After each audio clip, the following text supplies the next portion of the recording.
Flying for you today, we have Dave and Mike, Dave Bowen and Mike, who are flying in. I don't have Mike's surname, unfortunately, along with Kirsten and Emma. Crowd left up in the sky, ladies and gentlemen, for you today. The Aerosuperbatic displaying for you smoke on, and the display has begun.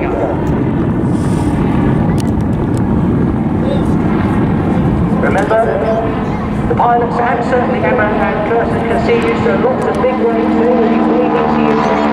And there we go, you can see our first full lift point in Southport. Those two steerman aircraft coming back down to display all over Europe in World War II, and they were often taught to fly in the American steerman biplanes. Designed primarily as a trainer, stable enough in the air not to catch novice flyers out, but rugged enough to survive clumsy landing, which is why they use training aircraft. The steerman itself first flew in 1933. The company taken over by Boeing just 5 years later, but the name stuck. Sales of the steerman initially very modest, but the coming of World War II transformed the market, and in total about 10,000 steermans were built by the end of the war in 1945. Nice big waves to Dave, Mike, Kirsten and Emma as they come towards you. Crowd central in Southport.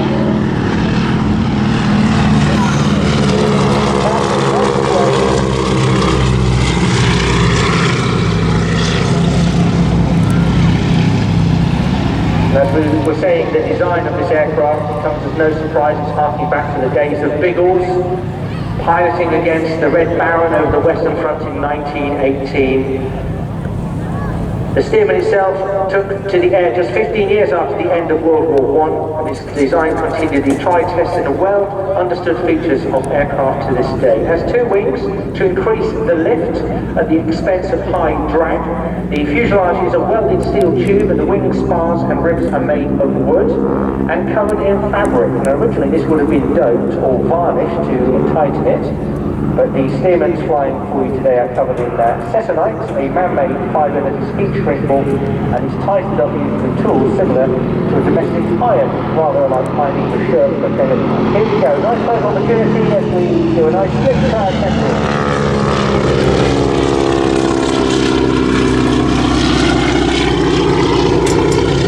As you can see, the fixed undercarriage, which makes it very different from some of the aircraft displaying here today. But that fixed undercarriage gives it incredible strength, meaning it can take plenty of punishment, as we said, landing sometimes when being flown by people training. Both of these aircraft are powered by a radial engine. The propellers are flying so fast that they actually break the sound barrier that they hit.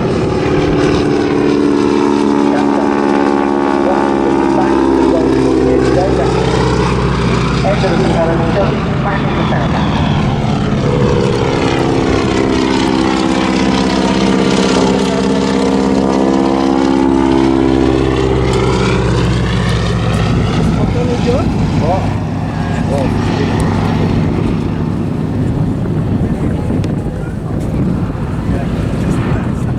When it's used as a trainer, the two pilots sit in tandem with the instructor in the rear.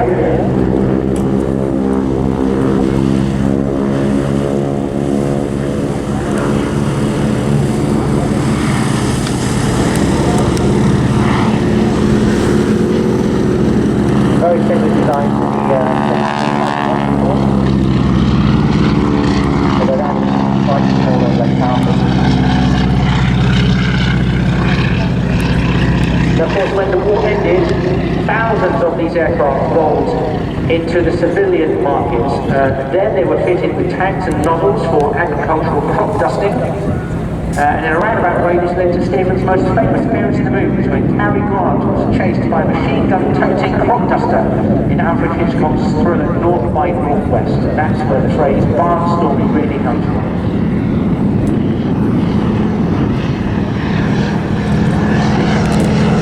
So, here we have the incoming to over 4,500 hours, playing almost 2,000.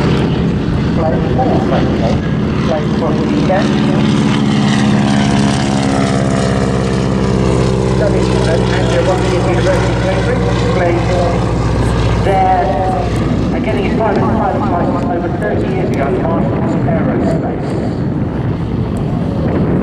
flies skydiving aeroplanes for his local club, and at the same time has gained display experience flying not only the Steamer but also the Yak-52, which is a beautiful Russian jet.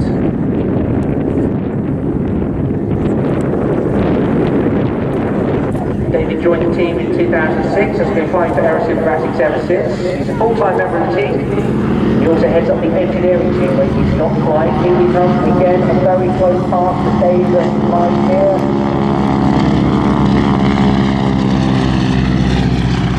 David has flown at airshows all over the world, starting from China, Australia, India, the Philippines, Kuwait, Bahrain, and in the UAE. And on his wingtips, David has Kirsten. What can you tell us about Kirsten, Simon? Well, her biog, I tell you what, it makes for fun reading.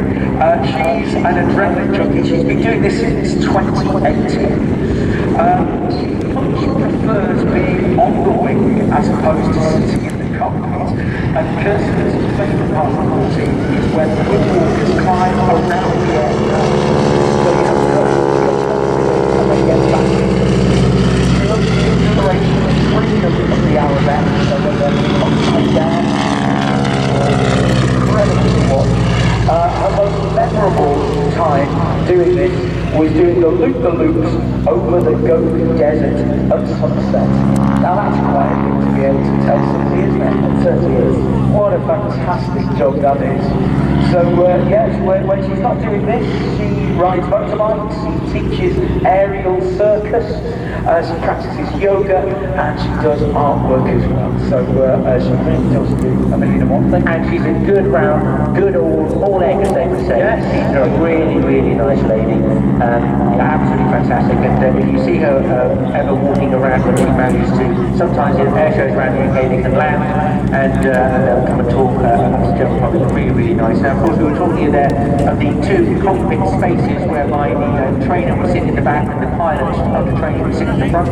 These aircraft have been amended from that. There is no controls in that front cockpit, and that is so Kirsten and Emma are on the wing today and unclip themselves to have somewhere safe to get down to when it starts raining heavily or they finish the display. So that's something to bear in mind. When they're on that upper wing, just before they start their act, they clip themselves onto a control column. One thing which is quite incredible,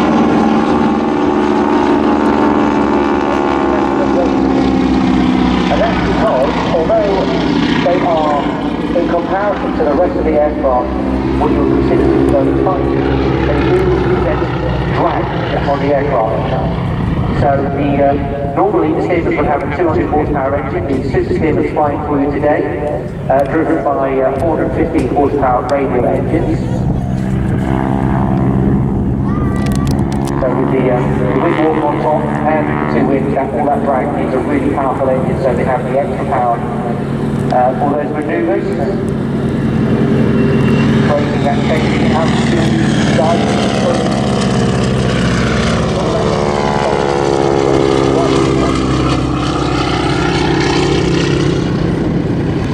for the extra roll that's needed to the speed of the aircraft to maintain these tight displays, they've also got an extra pair of ailerons fitted to the upper biplane wings, slaved onto the ones on the lower wings, all moving at the same time.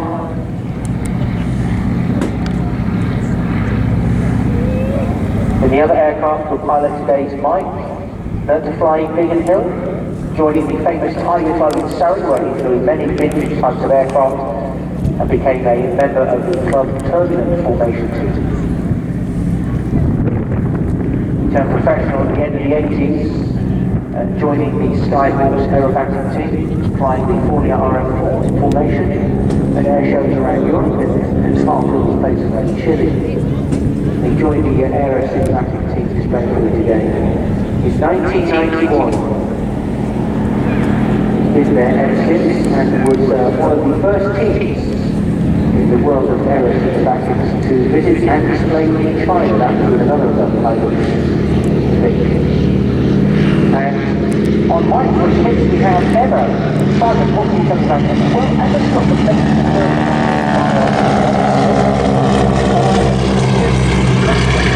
and the first line of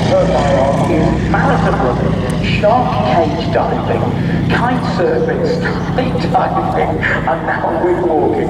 Emma is an adrenaline junkie and loves to try anything extreme. So that's fantastic. Well, you've got to be like that, haven't you? You have to. You shark diving. Her most enjoyable moves to perform on the wing include pulling 4G whilst upside down in a handstand during barrel roll and climbing up from the cockpit onto the wing during flight. Says it all, doesn't it? It certainly does.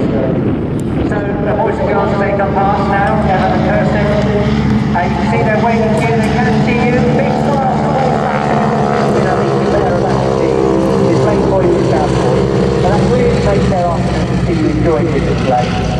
There's super powerful engines, turning what would have been just a marvelous sedate training aircraft into a, let's call it the Sturgis performer, really, I suppose, isn't it? Barnstorming displays for you there.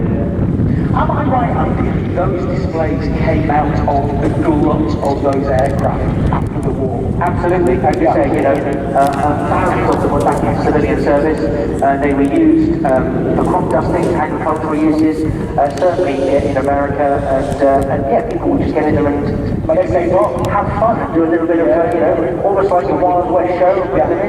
But certainly these uprated steerments with the increased 450 horsepower, they're not your standard specification steerments. Steerments, of course, Lloyd Carter, the steerman, was born in Kansas in 1898. That's the pedigree of these aircraft, going all the way back. He liked playing classical music, favourite violin. He was described as being conservative, practical, but an aircraft designer extraordinaire. And that is something I'd like on my CV. He formed his company in 1927, as we said, really gained a massive following, over 10,000 training aircraft.